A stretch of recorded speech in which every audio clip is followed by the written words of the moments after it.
자, 하나님의 말씀 신약 성경 요한복음 2장 우리 23절에서 25절.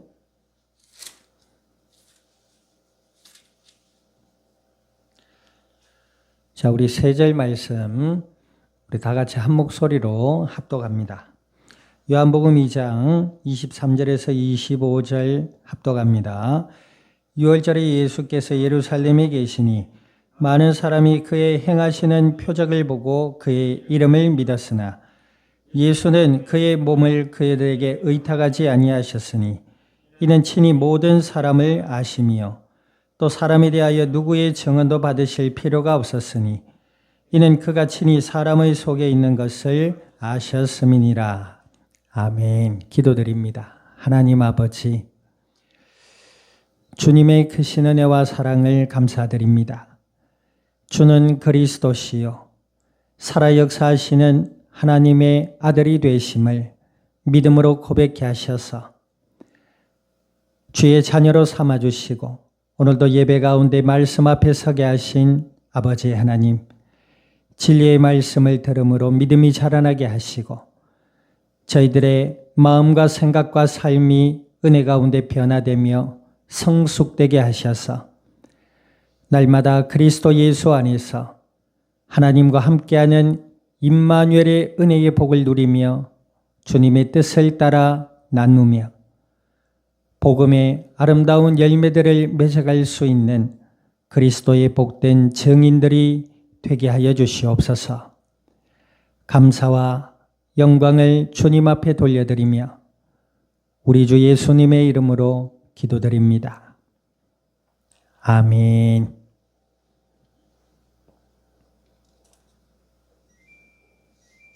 자, 우리 앞뒤자 인사 나눕니다. 예수님을 믿는 성도가 됩시다.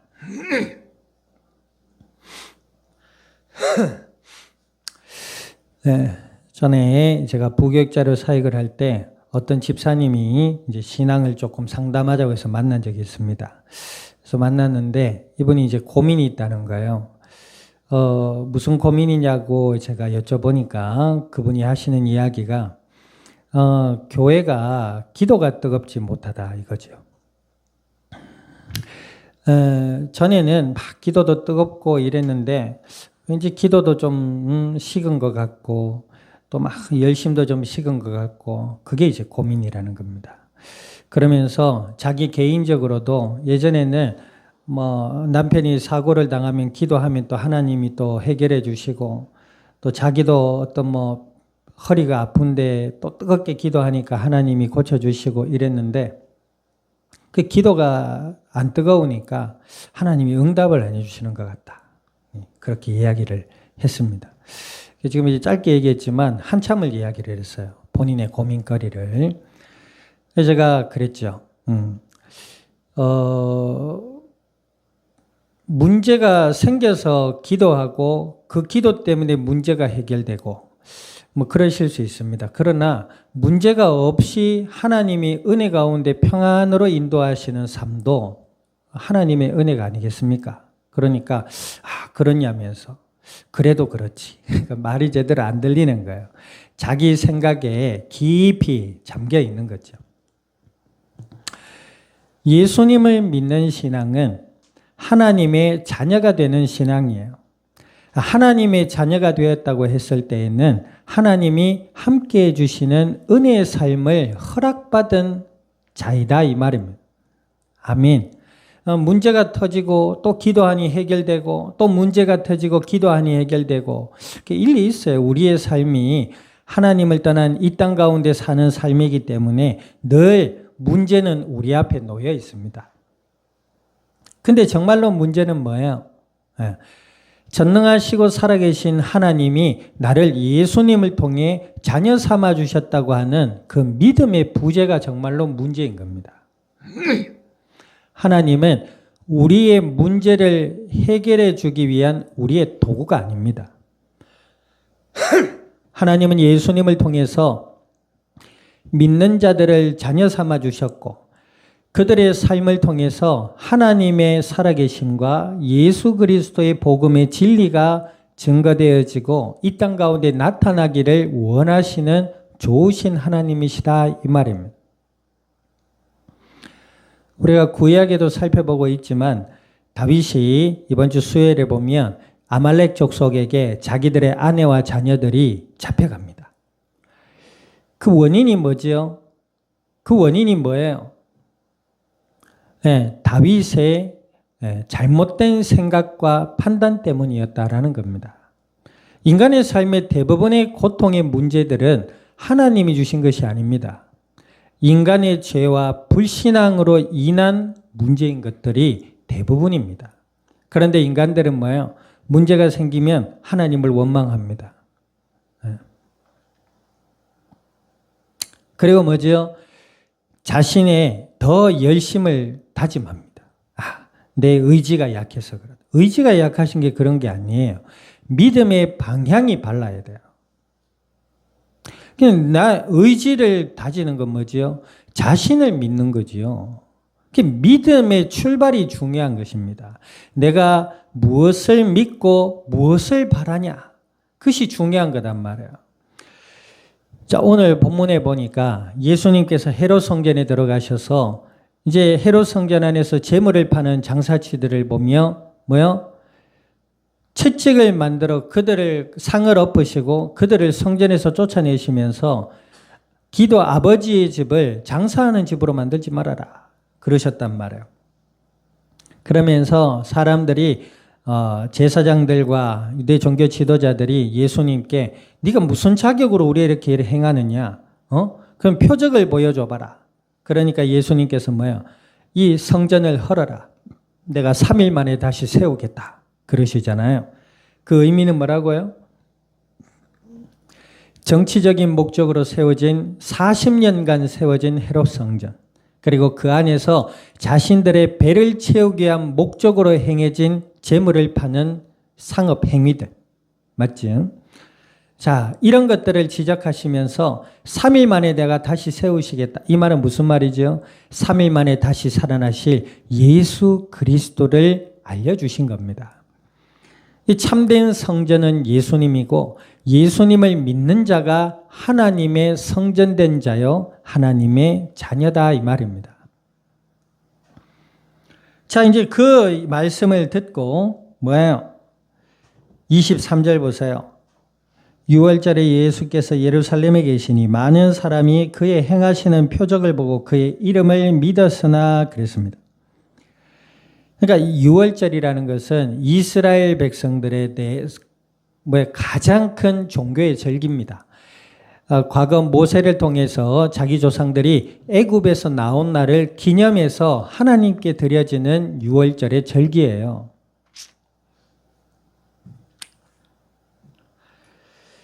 그런데 6월절에 예수님께서 표적을 행하셨어요. 그 어떤 표적인지 구체적으로 나와 있지는 않지만 예수님께서 물이 변하여 포도주가 된다든지, 그렇죠? 사람들의 이성으로나 행동으로 절대 할 수 없는 기적을 베풀어 주셨단 말이에요. 그 기적을 보며 사람들이 예수님을 많이 믿었어요. 자, 그런데 그 뒤에 보세요. 24절 읽어봅니다. 24절 시작. 예수는 그의 몸을 그들에게 의탁하지 아니하셨으니 이는 친히 모든 사람을 아심이요 그랬습니다. 그리고 25절 보니까 또 사람에 대하여 누구의 증언도 받으실 필요가 없었으니 이는 그가 친히 사람의 속에 있는 것을 아셨음이니라 그랬어요. 무슨 말이냐? 예수님의 표적을 믿고 많은 사람들이 나왔어요. 이때 많은 사람들이라 6월절을 지키기 위해 흩어진 유대인들도 모였어요.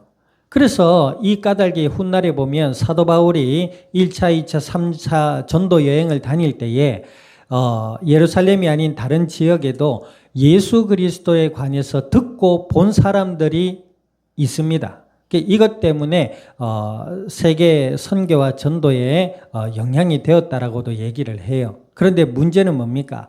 이들이 예수님을 믿으려던 것이 아니고 뭐예요? 예수님이 행하신 표적을 바란 거예요. 다시 말해서 예수님을 자신의 메시아요 그리스도요 죄와 저주와 사망의 권세를 이기신 메시아로 믿음으로 받아들이려고 한 것이 아니고 뭡니까? 예수님이 행하신 표적을 보고 그 기적을 통해서 자신들의 욕심과 만족을 채우기 위해 예수님을 믿었다는 것. 예수님이 하신 일을 믿었다는 겁니다. 신앙이 어릴 때는 신앙이 어릴수록 뭐예요? 이게 공동체적인 모습을 띱니다. 예전에 청소년들에게 전도를 하면서 저희 교회를 왜 다니냐니까 교회에 예쁜 친구가 있대요. 교회에 잘생긴 친구가 있대요. 그것 때문에 교회를 나갑니다. 고등학교, 대학교, 청년이 돼도 그렇더라고요. 청년이 되면 조금 의식이 조금 성숙된 애들은 있긴 있어요. 그래서 그 가운데는 말씀을 배우고 기도하고 찬양하고 이런 은혜의 모습이 좋아서 나가는 분들이 있는가 하면 또 뭐예요? 교회 안에서 무슨 어떤 좋은 만남이 있지 않을까 그런 걸 기대하면서 가기도 하고 또 30대 지나고 40대 지나고 50대가 되어도 신앙이 뭐예요? 개인적인 신앙이 되지 못하고 공동체적인 신앙이 돼요. 그래서 40대 지나고 50대 지나면 뭐예요? 나이가 들수록 하나님과의 1대1의 관계 속에서 예수님을 더 믿고 알아가는 은혜 가운데 있어야 될 건데 뭐예요? 사람이 많다 적다. 그죠? 오늘 저기 가니까 저 사람에게 배울 게 있더라 없더라. 그러니까 뭐 교구 이런 교회 안에 보면 좀 큰 교회들은 단체 조직들이 있잖아요. 뭐 남전도회, 여전도회, 뭐 또 나이에 따라서 이렇게 세밀하게 나누어서 공동체를 묶어 놓습니다. 그게 뭐 나쁘냐? 그런 건 아닌데, 뭐예요? 신앙이 주로 단체적이고 공동체적이에요. 신앙의 시작은 1대1로 맺어진 하나님과의 관계에서부터 출발됩니다. 요셉 보세요. 남전도에 있었어요. 다윗 보세요. 그들은 뭐예요? 철저히 고립되어 하나님과의 1대1의 관계 속에서 하나님의 언약을 알아가는 시간들이 있었습니다. 아멘. 이 교회가 사람이 많다고 복이 있고 사람이 적다고 복이 없다 이렇게 이야기할 수 없는 것입니다. 예수님을 믿고 알아가는 자가 복이 있는 자예요. 할렐루야. 사람의 많고 적음은요 지나가는 것들입니다. 저 오늘 아침에도 뭐 토요일 날 공연을 준비하고 있습니다만은 보세요. 여러 가지 재능을 가지고 사람들에게 사랑받는 사람들의 모습도 한번 보세요. 그 인기가 영원하지 않습니다. 그래야 안 그래요? 잠깐 반짝이다가 또 보여지지 않으면 어디에서 무슨 활동은 하고 있겠지만 사람들의 관심사에서 잠깐 반짝이다가 사라집니다.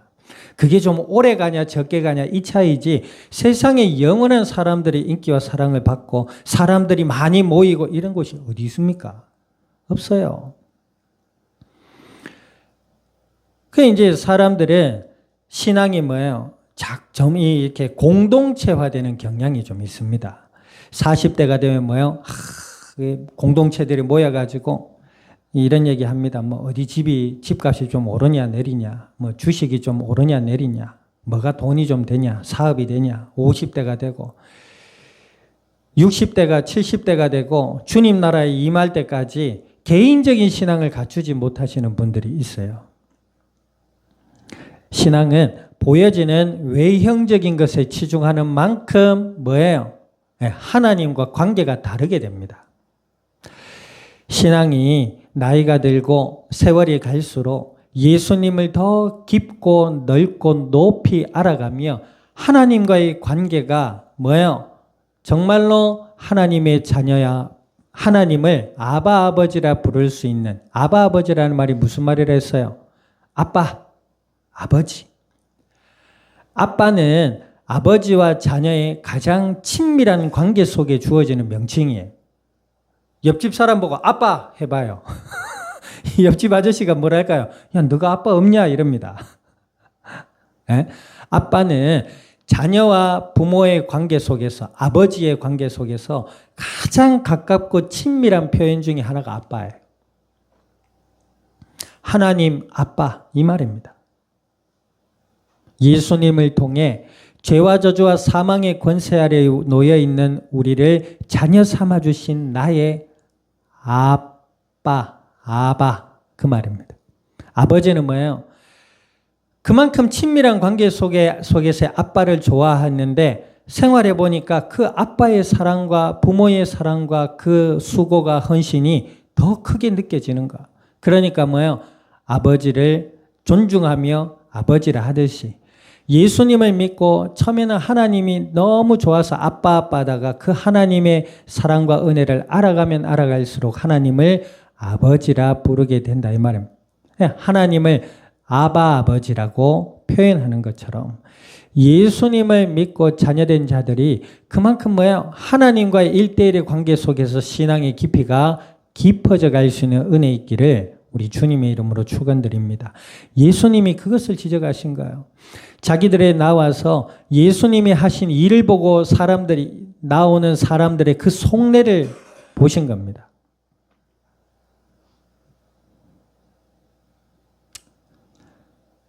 그래서 이들이 훗날에 뭐예요? 예수님을 자신들의 왕으로 삼으려고 하죠.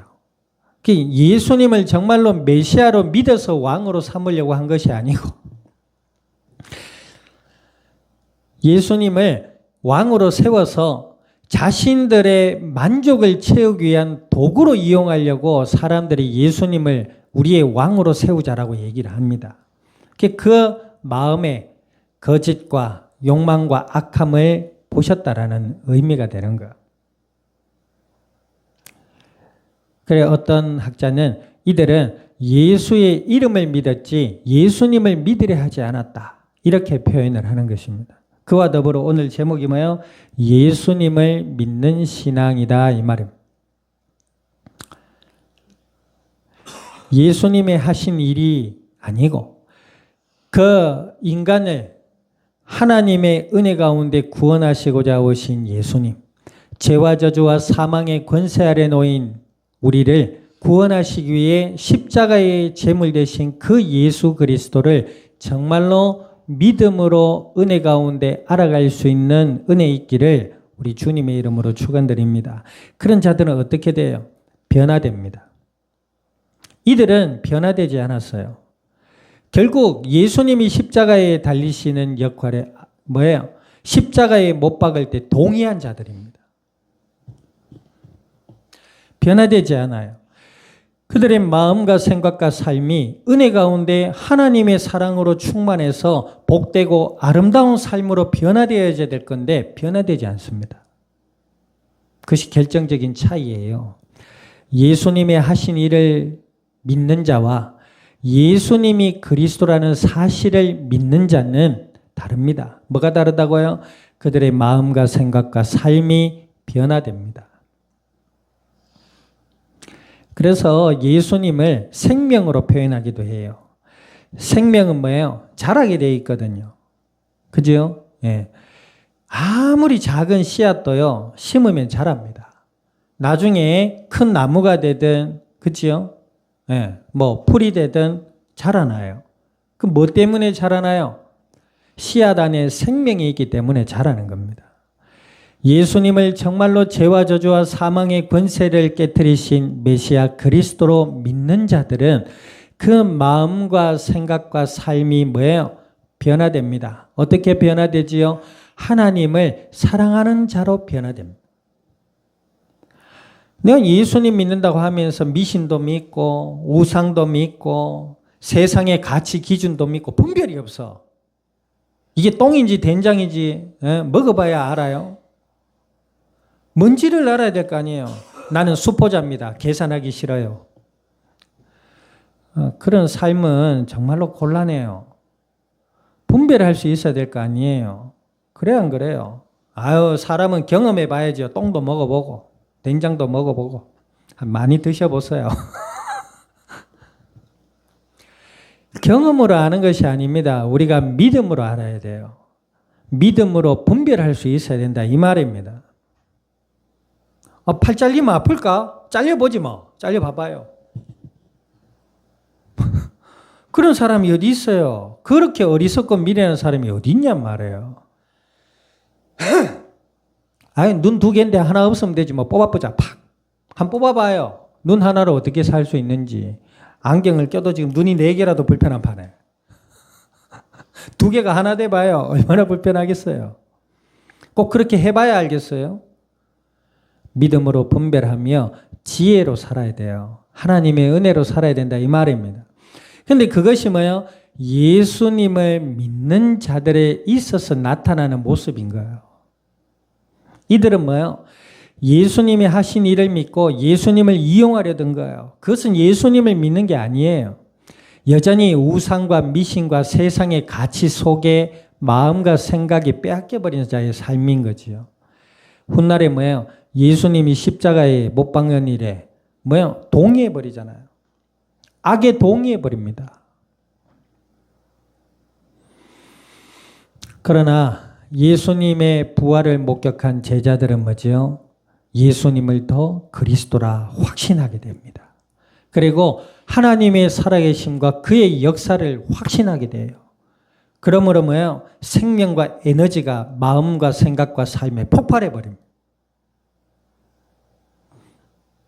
그래서 그들이 날마다 모여 기도하고 찬양하고 또 뭐예요? 자신에게 주어진 삶의 현장 속에 하나님의 은혜와 지혜로 살아냈단 말입니다. 그러니 뭐예요? 그들의 삶의 모습을 보고 그들을 만났던 사람들이 하나님의 사랑을 느끼는 거예요. 하나님의 은혜를 느끼는 거라 이 말입니다. 그래서 뭐예요? 믿는 자의 수가 많아지고 그랬단 말이에요.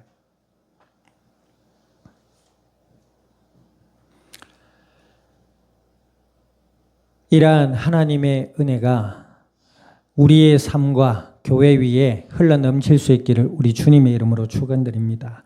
예수에 관해 믿는 자가 아니라 예수님을 믿는 자로 변화되고 성숙되어지는 은혜 있기를 우리 주님의 이름으로 축원드립니다. 아멘. 시대마다 뭐예요? 그 예수님을 믿으려 하지 않고 사람들 위에 올라서려고 하는 사람들만이 존재했습니다. 그들은 뭐예요? 역사 속에 다 사라졌어요.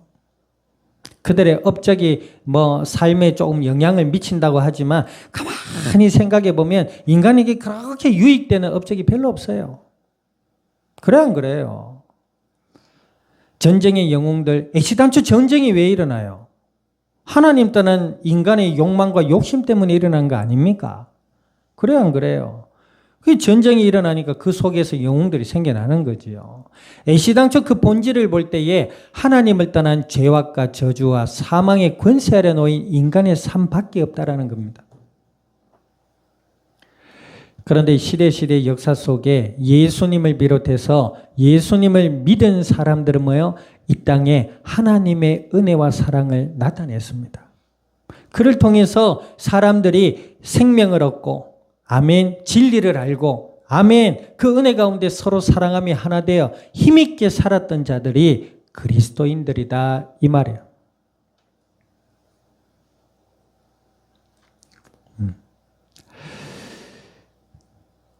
우리가 똑같은 한 주의 삶을 살아갑니다. 똑같이 이 자리에 앉아서 예배를 드려요.